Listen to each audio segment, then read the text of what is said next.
This is Power Athlete Radio.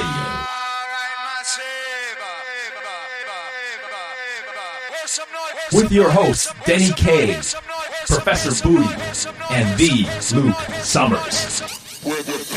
And now, toes forward, hips locked, shoulders set, and retract those scapulars.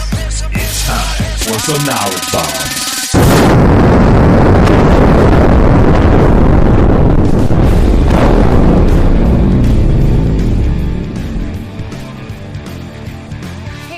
Thanks for tuning into Power Athlete Radio. It's always been my contention that poor form is like terrorism. If you see something, say something. Granted, this mantra is usually limited to the athletes that I am responsible for, but when you're, say, I don't know, Clemson's football program and you post some pretty appalling movement on social media, you lend yourself to public criticism.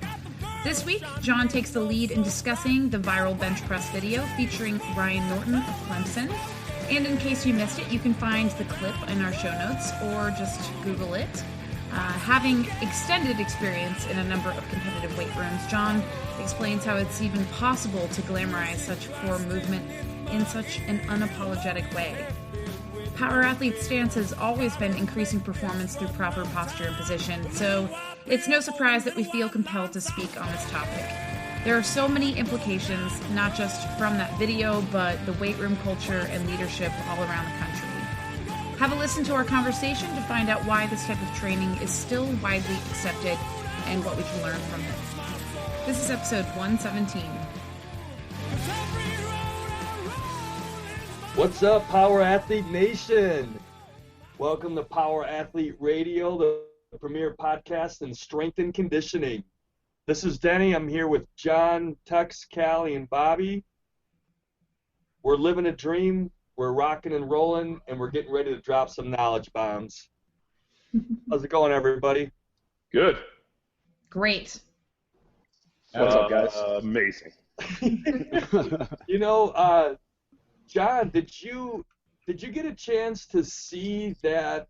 I think they're calling it a 600-pound bench press. 640. Oh, is it 640? Well, let's use the word bench press very loosely. I'm actually liking to refer that as more as a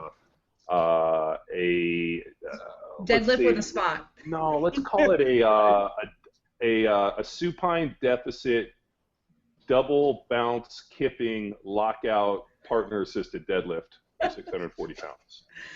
Yeah. Because one, I've never seen anybody literally drop 640 on their chest on a board. Thank God that board was there to displace all that weight, or he would have shattered his sternum. But then to get momentum up once, bring it down a second time for more crushing weight, fire your hips into a declined position, so it's effectively a kipping athletic supine press, and then somehow lock it out with the guy deadlifting it in an upright row. So. Yeah, that's well, it's a new movement. It's one that I hadn't necessarily thought about, and more importantly, I don't know if it's ethical to even, one, coach it, or two, film it. So I mean, I'm sure there's a lot of crazy shit that's happened over the eons of this world that until we got cell phone cameras that we could actually video stuff, and I'm sure there's a lot of stuff we missed. But you know what? That's one that they shouldn't have the cameras on. So, John, do you think that there's anyone in that weight room who thought that that was an acceptable way to bench press? You know or what? Wasn't it or was it no one's gonna say anything just because it would be too shameful on our teammate? No, I think what it is it's all about culture. That these coaches are really driving numbers, and instead of going back and when we were offline, we were talking a little bit about this, and it was so ironic that I literally am watching this travesty play out in front of me. And my favorite part about the thing, and this is just my own personal deal, but I'm watching the guy get under the 640, and I'm looking at him, and if you've ever seen anybody that's ever benched 500 pounds, or you've ever met anybody that's benched 600 pounds, or if you've had the pleasure of seeing Eric Spotto in person, who benched over 700, Eric Spotto, his arm is probably about 30 inches, and he is the size of a refrigerator. He is probably the thickest, widest, biggest dude I've ever seen. I mean, Like I benched over 500, and the C guys that have benched over 600 are usually massive men that do that. So I'm watching this guy get under 640, and his arms were pretty skinny. He wasn't real big, and I'm thinking to myself, I'm like, God damn it, this kid's going to bench 640. And then all of a sudden he brings the weight out. I see the board come out, and I'm like, oh man, this kid's going to, it's like a one board, like an inch board. He's going to inch board this thing, at which point he drops it on his chest, and I'm like in utter horror. I watch him kind of push it up and to get momentum, bring it back down, shoots his hips and fires it, locks it out with the guy upright rowing it. And I was like kind of confused, thinking he missed the lift, and the spotter just basically picked the weight up off him, and then they're cheering as that is a completed bench press. So like I had to watch it 5 or 6 times to try to like, well, wait a minute, was that the intended deal? Because it just looked like he got fucking stapled to the pad with 640, and then I realized like, oh shit. So what I take that back to is a culture of that's what is acceptable. Obviously, he just didn't make that shit up on the spot. He has seen that before, or they had coached it at some point.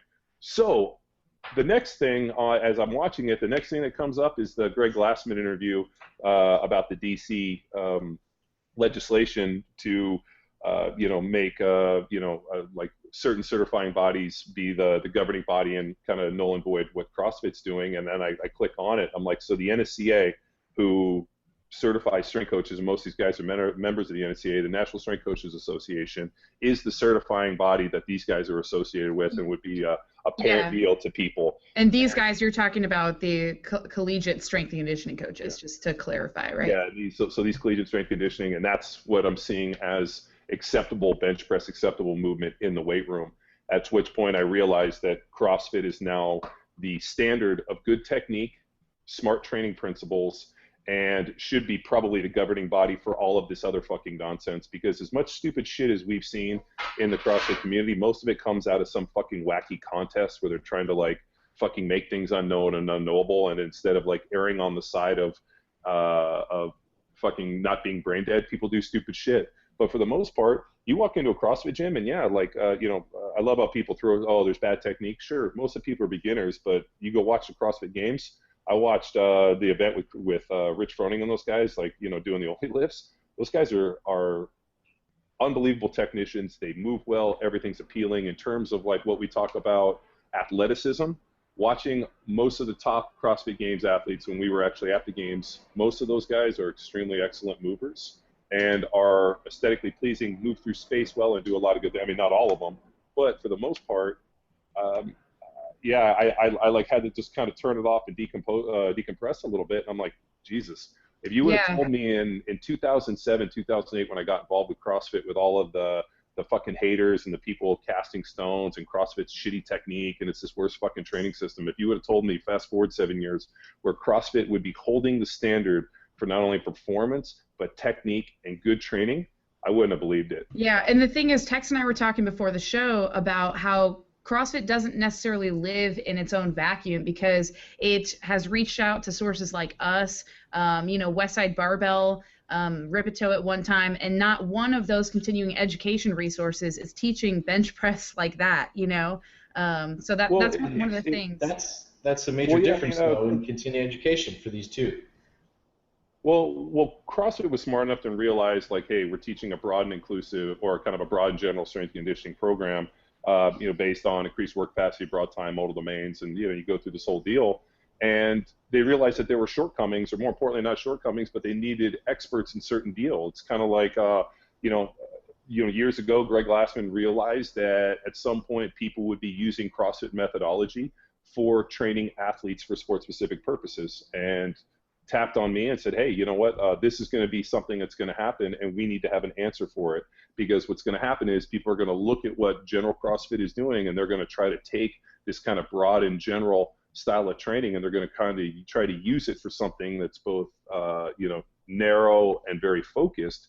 So you know what, we need to offer people, good training method for people that are playing power sports. Yeah, for, and I think big horsepower, short duration sports like what we coach. And he brought us in. He brought in Bergner and realized, like, hey, you know what, CrossFit, really favors and really pushes and uses the Olympic lifts. You know what? We got to bring in somebody that can teach it both well and has got great experience and has coached champions into it. So you bring in a NFL player, you bring in a guy who's coached Olympic athletes, and you bring in various other specialty matter experts into the fold, so that you can increase the knowledge base and make people better. And like, here's the one thing, and I always get we've been asked this question for years, and because we get really a very different cross-section of people than a standard CrossFit level 1 does. We get people that have never been to a level 1, have never done CrossFit, that just heard about the program and come train with us.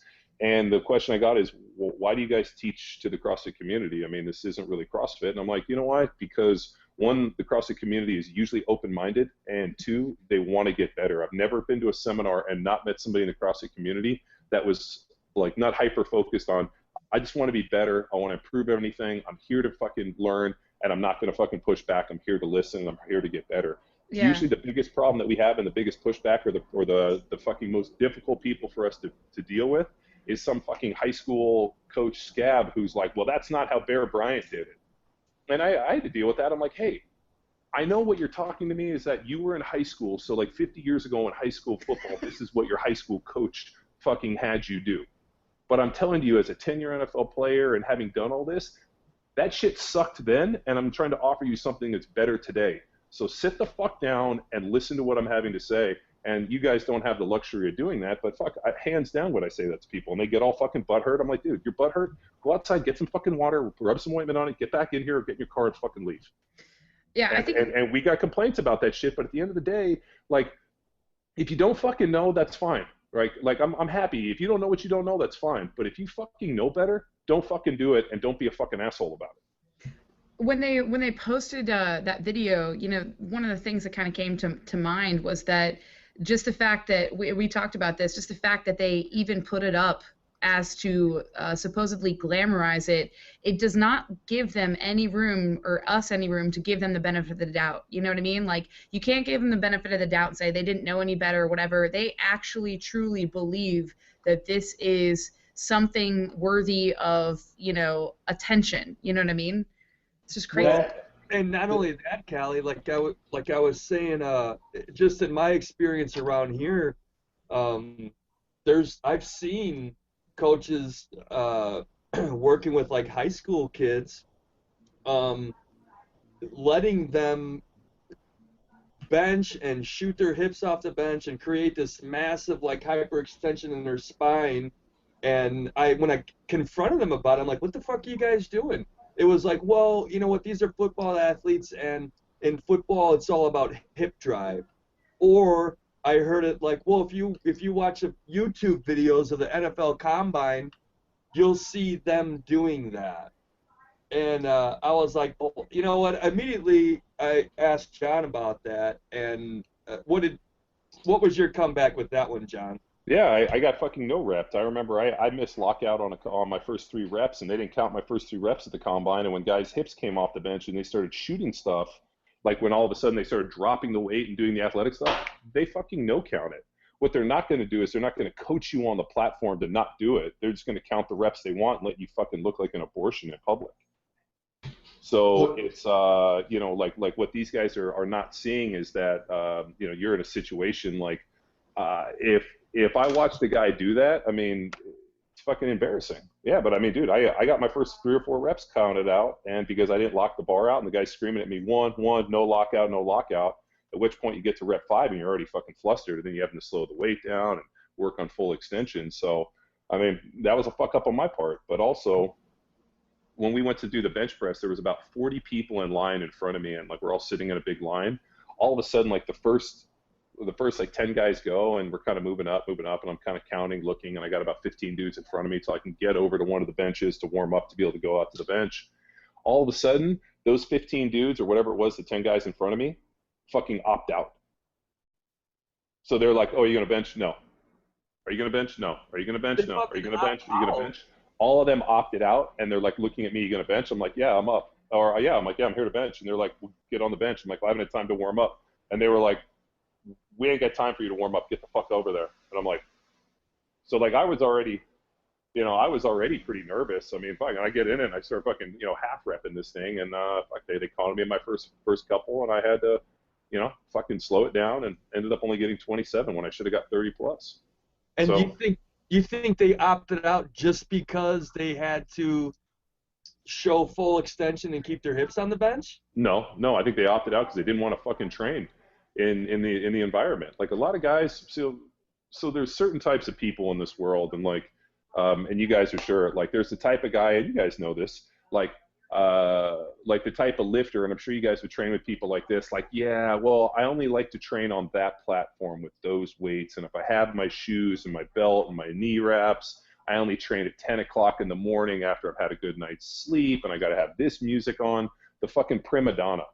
And then they meet the other guy that's like, fuck it, we squatted yesterday, let's squat singles today. I'm wearing dress shoes, great, I'll squat barefoot. Like, that type of shit where you're like, I don't give a fuck where it is, like I'll do it wherever. Like that was my attitude. I don't give a fuck if it's Indianapolis or some little gym in a garage in Columbus, Ohio. It doesn't matter where it is. I'll show up to train, and I'm game to do it. Just like when I went down to train with the guys at Baylor, I got out there and trained with those dudes, and which was an awesome experience. But yeah, dude, I like showed up. I'm like, what do you want to do? I'm like, whatever you guys are doing, I'm fucking in. And they were like, all right. So 6 in the morning we did conditioning and trained and did all that. So I mean, I think a lot of guys like are so nervous that they're going to have a bad showing that they don't want to be in that environment when they saw other guys tapping out in that situation. Because mind you, you're in like about a 1,500 square foot room, and there's probably maybe 100 coaches in there, and they're all around the wall. And there's like one little bench at the corner with 135, and then there's the bench in the center of the room with 225. And it's like a cockfight is the only example I could give you, like a dogfighting arena. So all these coaches are around it. They're fucking screaming. They all got video cameras. You're looking up, and Bill Parcells is like, fucking 400 pounds of fucking Jello gut is hanging over his pants, and you're all screaming at you, and you're like, God damn it. So I think it was an intimidating situation. I think a lot of guys just didn't want to do it. And more importantly, they were like, fuck it, I'm not going to have a bad showing in front of all these people. Where I looked at it like, hey, if the difference that in somebody drafting me is that I was able to do 30 reps on a bench press instead of 27, like I got 5 years of game tape or 4 years of game tape, and I was a starter and played, and I was like, fuck it, dude. I mean, I'm just going to go out there and do it. And but I also know guys that are like, hey, I'm only going to work out at my school and do that, and fucking prima donnas. And you know what happens to a lot of those guys? I couldn't even tell you their names because they didn't play in the NFL very long. That should be a test of whether you actually choose to perform it or not. Well, you know what? I remember one of the guys who won the Outland Trophy, or he won the Outland, was from UCLA, and like he opted out, and they were touting him as like the next big thing, and I don't even think he lasted a year in the NFL, and he opted out of that thing. So John, are these guys opting out just because they're all talk and they know that their training is fucking half reps or exactly like what we saw in that video? No, like I honestly believe that people want to be like, people are used to being the hot chick. Like, I want to go in, I want to be courted, I want all my own space. I don't want to show up to some god-awful fucking place in Indianapolis, Illinois, or sorry, in Indianapolis, Indiana, and at the Metrodome or whatever the fuck it was, and show up and like have to go through this because, dude, the combine's a stressful situation. It's like it's like a big cattle, like a cattle herd. So you go in. Every NFL team puts you through their own physical, so you end up going through like 32 physicals where they have like a book on you and they fucking wrench on you, orthopedists, doctors, everybody check every injury. So I had torn my ACL. I had 32 different doctors yank on my knee. By the time I got out of that thing, I was so sore on my shoulder and my knee, I was like, I don't know how I'm going to train.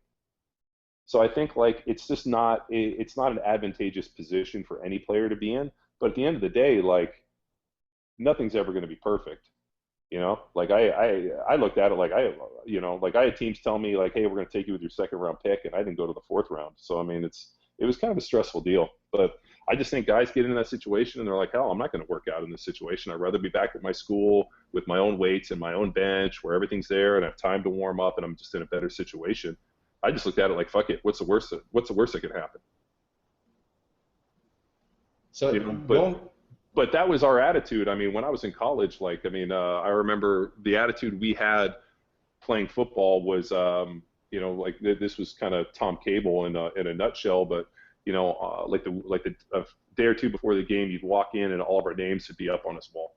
And I remember walking in one day and I was like, "What's up with all the names?" He's like, "I'm trying to decide which 5 guys I would walk down an alley with to get in a fight." And I was like, "Well, why are we going to go fight?" He's like, "Yeah, on Saturday." He's like, "The way I pick my starters is the 5 guys that I would choose to follow me down an alley to go get in a fight." And he like started ripping names off. "Well, this guy's a cunt. This guy wouldn't fucking go. This guy's a pussy." And I'm like, "We don't have a center anymore." He's like, "Well, then we're going to go with fucking 3 guards. If it's fucking 5 left tackles, we're going to go out there with 5 left tackles. That's the guys I want to take with me." I was like, and that's the coaching environment and culture that they were training in. It appears that the Clemson guys, they're training a numbers culture versus that fight. well, you know what? You know what it is too. It gives a lot of artificial, like, you know, college was like that, and like there's a lot of guys like that. Like there's like a lot of artificial bullshit where like, oh, okay, so now this kid's walking around with a big chest feeling like I bench 640. All of a sudden he comes out and he's gonna go up against some big, strong, fucking strapping young dude who's gonna fucking lay a club on him. And he's gonna knock him into the fucking second row, and he's gonna be like, but coach, I bench 640. I should have been able to take that guy.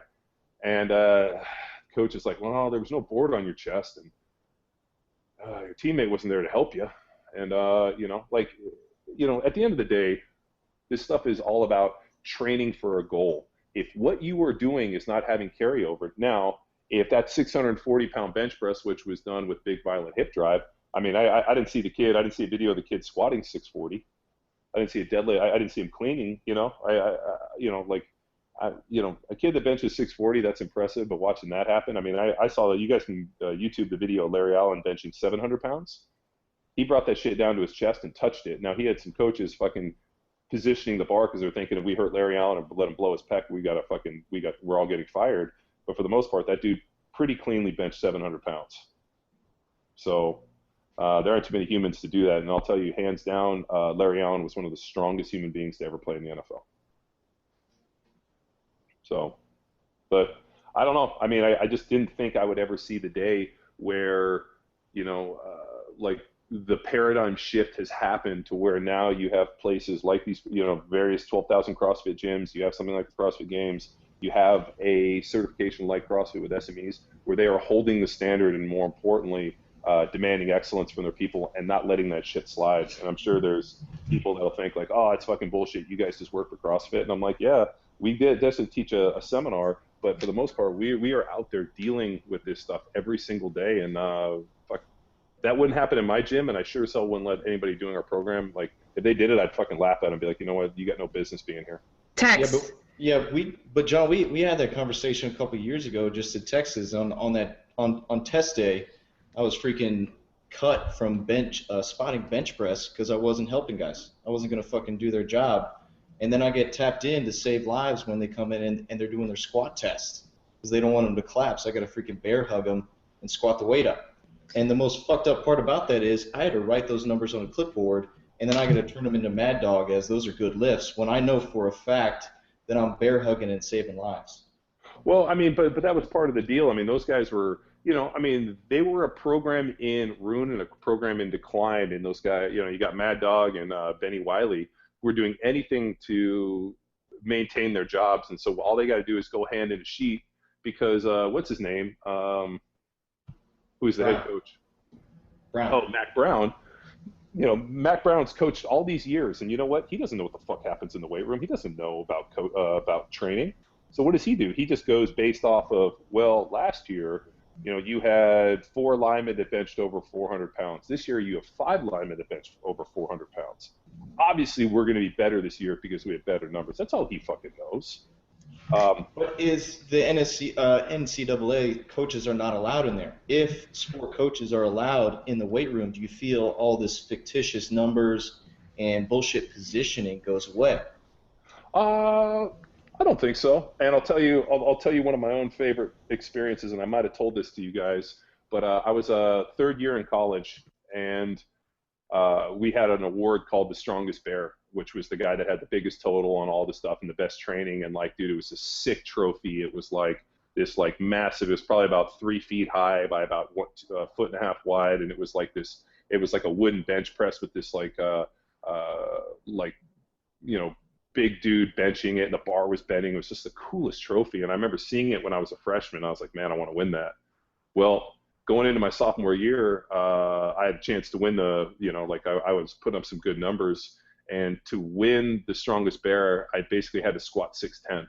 So I go in there and I'm warming up, 225, 315, 405, 500, and I go from like 550, load up, and I go 585, throw the 10s on and the collars to get me to 610, and get underneath, strap the belt up, put my wraps on, get underneath, and there's mirrors. All of a sudden, as I take the weight out, take a step back, I feel somebody slap me as hard as I can on the chest. And I kind of like look up, and it's Steve Mariucci, who was our head coach at the time and went on to coach for the Niners. Just as we were doing the testing and the squatting, Mooch came walking in. As soon as he got so excited, he pushed our strength coach out of the way and wanted to spot me. Which is ridiculous. Which is totally ridiculous, because Mooch is a little dude, but he's fucking screaming, slaps me on the chest, come on, you motherfucker, starts screaming. I look up and I see him, and this is my head coach, and I'm like, dude, I got 6'10" on my back, I'm going for the win on this thing, and it's like comical, right? It's just so ridiculous. It's like something out of a fucking movie. And so I go down, I stand up with it. As I stand up with it, he shoves the bar into the rack and almost fucking puts me in there. And I come out, I got my knee wraps on, and the dude is fucking arm around me, finger up, you would have thought we just won the fucking Super Bowl. And basically I ended up winning the Strongest Bear Award. And so all because of Steve.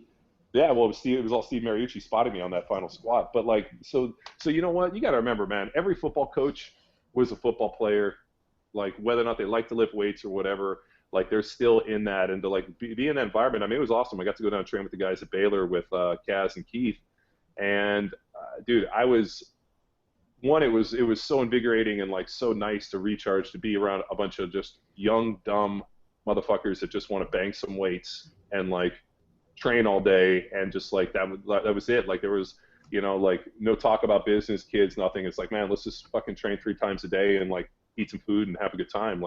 That was awesome. I was, but I think every football coach is still in that mentality. And I think, the problem isn't, if you're depending on the football coaches to be in there to prevent that text, I think you're fucking dead wrong. I think because they just don't know. What it takes is a strength coach who's here's the fucking standard, and we do not break the standard, because if you break the standard here in the weight room, everything else is going to fucking disseminate into bullshit. And you know what? For all Todd Rice's, he had a pretty negative experience at Pitt, and people were fucking riding him. The one thing I will say, and when I saw Kevin Steets, who was our old assistant, he's you know what? For all Rice's bullshit and all of his little idiosyncrasies and quirks, he's the guy had a vision of perfection, and anything less than perfection was going to be met with not only a fucking no, but disdain and fucking ridicule. So if you did something bad, or you squatted poorly, or you moved poorly, it wasn't hey, that's bullshit. It was followed by ridicule, which we know is the final level of strength conditioning. The final level of getting strong was actually ridicule, if you ask Nate Austin. Yes. Nate didn't get strong until I started ridiculing him. It's taken him years to back from it. Volume, intensity, and ridicule. Yeah. But sticking with Todd Rice's experience, what he did, he traveled outside the U.S. to seek out the best Olympic lifting and squatting coaches in the world and bring those tools back. But the system in place now for Division I football strength and conditioning coach is you intern, you assist, you become the head. It's all under 1 or 2 programs, and you're limited to the guys above you's experience. So that is not what CrossFit is. Their education experience is go get well-rounded because that's their sport. How can, kind of taking that as an example, how can you improve the football's education process? Well, I think what it takes is we watched, and then all of a sudden, so we watched that one video, that fucking terrible 2-board kipping deal, and then I watched the Glassman deal, and then the next thing I watched was it Auburn? Or Auburn. The Auburn. Yeah.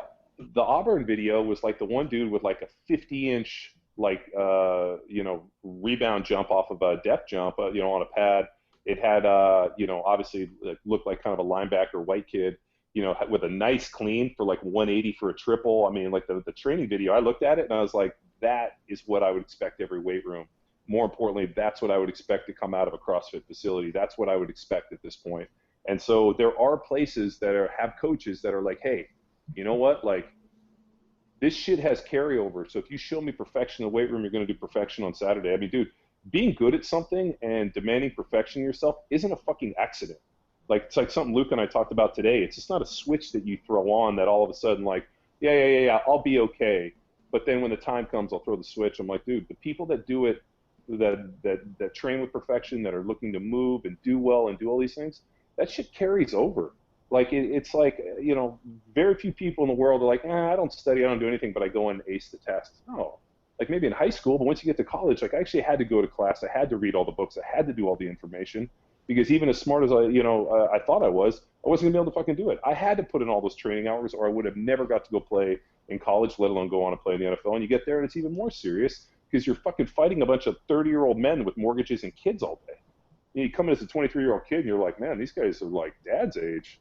You know, I mean, it's just attention to detail, and I think that's why so few kids get a chance to go on and play at that professional level, is because they don't understand the attention to detail and the work and like all the, like, you know, proficiency that it takes, because they let fucking people get away with it. Now that kid is an unreal expectation, and I guarantee that 640 doesn't translate. He walks into any other place and he's a 400-pound bencher. Yep. So he's gonna be like, well, dude, I bench 640, and I'll be like, awesome. Let's fucking load up. When you can fucking pause, keep your feet on the ground, and fucking keep your hips on the band, and see if you can pause and bench fucking 405, we'll add more weight. I guarantee he doesn't bench more than that. And you know what? Like, I'm not, and at the end of the day, why the fuck are they posting bench press videos? Fuck, let's say, I was more impressed with the clean. Like, I'd be more impressed by like 20 strict pull-ups with a fucking 90 pounds between your waist, or a 700-pound squat, you know? But, oh, fuck. Well, what do you guys? I'm so heated up right now. I'm like, if you guys could see me, I'm like wringing my hands, ready to break my fucking computer. You break it into a cold sweat. Dude, let me piggyback on what Tex said too. You know, I think about from the collegiate strength and conditioning coach's perspective.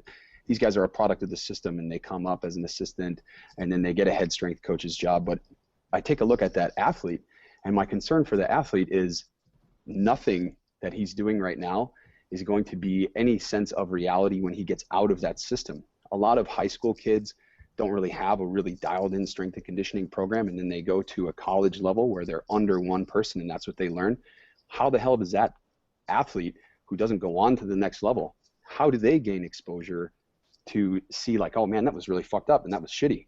I can't believe I endured that program and potentially survived or didn't survive.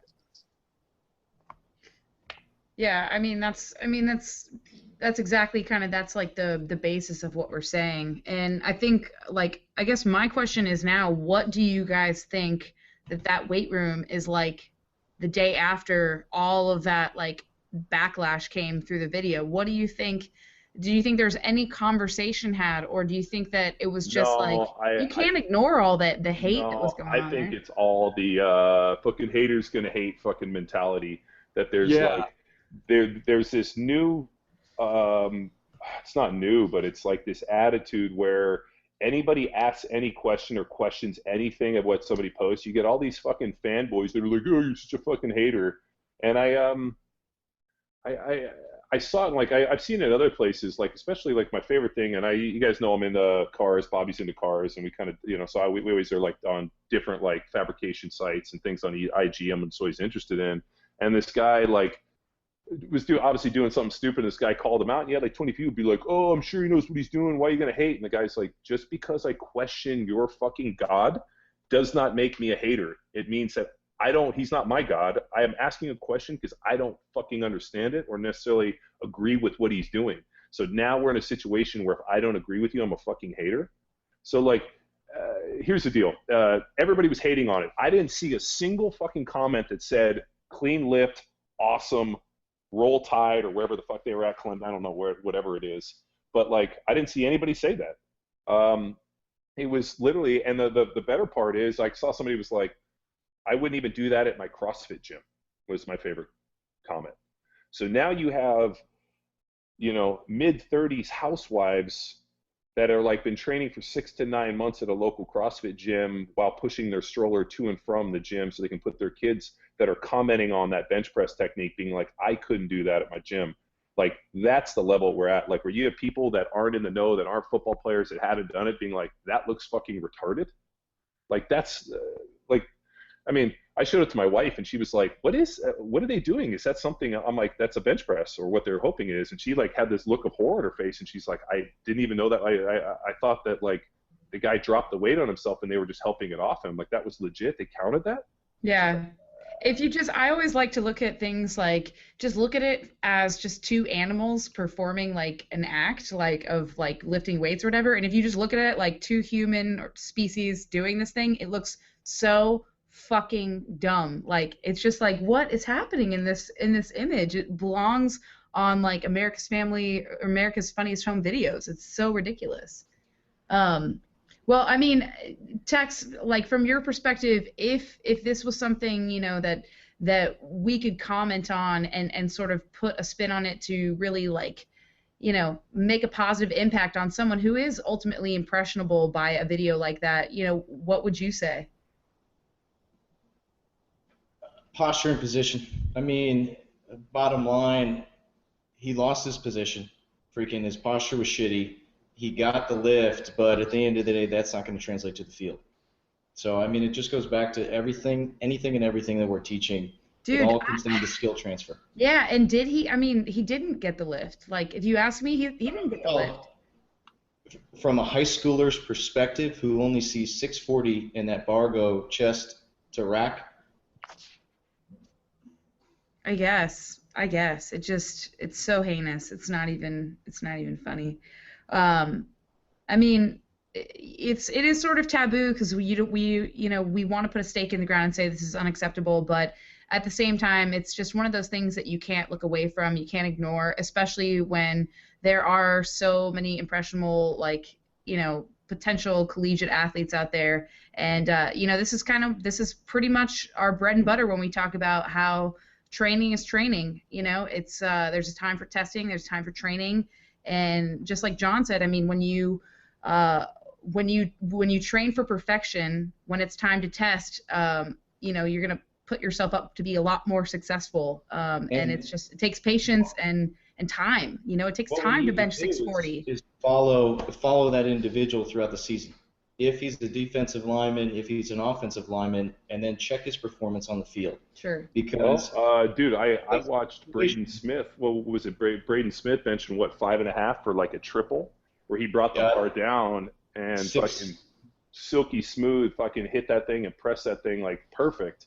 And I mean, that's a legitimate 500-pound plus bencher, like coming out of something that's our system, coming out of something that's like fits within our model. And to me, I'd take that kid any day. I'd much rather take a Braden Smith's 550 for reps more than that 640 fucking dog shit. And for the record, he was all-team freshman SEC.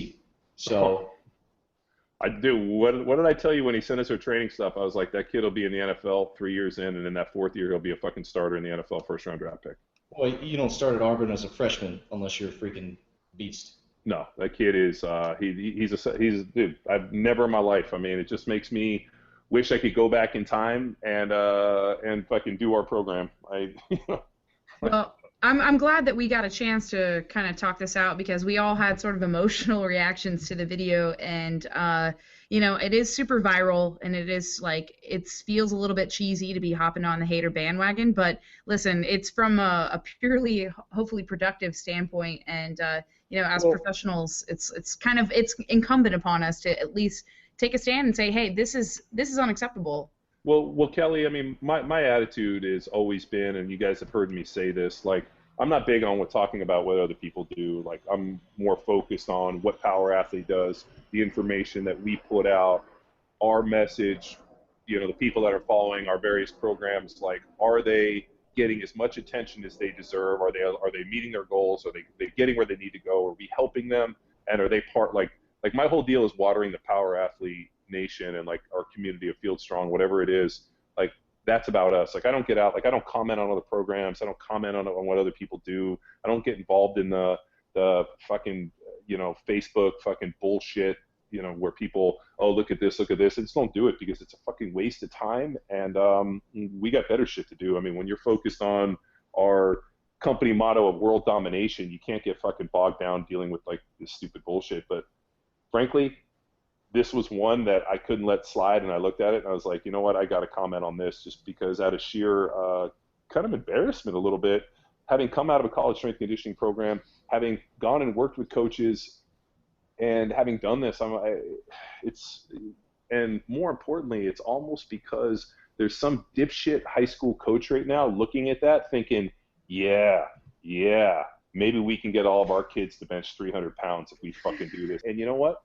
That's a real fucking problem. And that's the same guy who, is, when I go to my nephew's baseball game who's 9 years old, and the dad who goes over when his kid strikes out and goes over there and fucking motherfucks him and screams at him to the point where I like want to go over there and chase him to his car and beat the shit out of him. So like, that's what that's the people we have to like that high school coach, like, don't do it. Fighting a good fight. Yeah, it is. I mean, you know why? That's why we're Beowulf. I mean, if you guys go back and read the heroic epics, that's what Beowulf did. He fought the good fight, That's what he did. Like, that's what we're doing. Piece of literature of all time. Oh, it's actually it's really the first recorded text of like the in the I guess written language. Well, so every culture has their own heroic text as their first one. The Iliad and the Odyssey, written by some guy Homer who probably didn't even exist. But you have that. I mean, in Sanskrit you have one. I mean, you got the Beowulf. I mean, you have the Arthurian tales. I mean, so every culture has their own heroic epic, and they're usually epically heroic and badass. If you read them, I mean, if you go back and actually read Beowulf, it's fucking awesome. Well, about the video, I think the curtain, the table, the chair, it'll all be pulled out underneath this kid, and hopefully, he doesn't pay the price. So if he fails on the field or he doesn't even make the freaking team, he's going to look at his strength coaches and he's just going to say, you lied to me. No, well, he's a starter. That was their starting center who hiked the ball over the kid's head last year in their bowl game. Well, it's going to be really funny when he hurts himself in training. Well, I shouldn't say that. That's a pretty awful thing to say. But he can't hurt himself in training. The only way he's going to hurt himself in training is by shattering his sternum by dropping the bar. But he has that board to displace it. Yeah, exactly. Well, guys, I think this is a good conversation, one we needed to have, and I'm glad we got to wrap on it this week. At least just, get a little perspective out there. And I know, John, you've been kind of thinking about putting pen to paper. If maybe you have an article that will follow up with this, that would be awesome. I know you got some strong opinions on it. So, well, awesome, guys. I think that just about does it for this week, unless anyone else has some pertinent information they want to throw out there. Literature, knowledge. Heroic epics. Heroic epics. All right, guys. Then we'll catch you next week. Sounds good. All right, bye. Thanks, guys. See you guys. Thank you. Now it's time for you to empower your performance. Be sure to have a look online at that video if you haven't already. And for God's sake, have an opinion about it. At some point, you have to draw a line in the sand and say, okay, that's just a shitty lift. I don't care how hard he's trying, or how much effort is behind it, or heart, but it's still a shitty lift. Don't forget, Wade's Army campaign is running strong up until Wade's Day, November 12th. Join the fight against neuroblastoma and help us reach our fundraising goal of $100,000. We've made so many great strides in assisting in the funding of 2 pediatric Phase 1 clinical trials and assisting the treatment costs for 3 young boys afflicted by the disease. Now we're aiming big to fund our very own study and do our part in solving kids' cancer. Enlist today at wadesarmy.org by clicking the Donate Now badge and claim your limited edition Wade's Army uniform. Until next week, bye!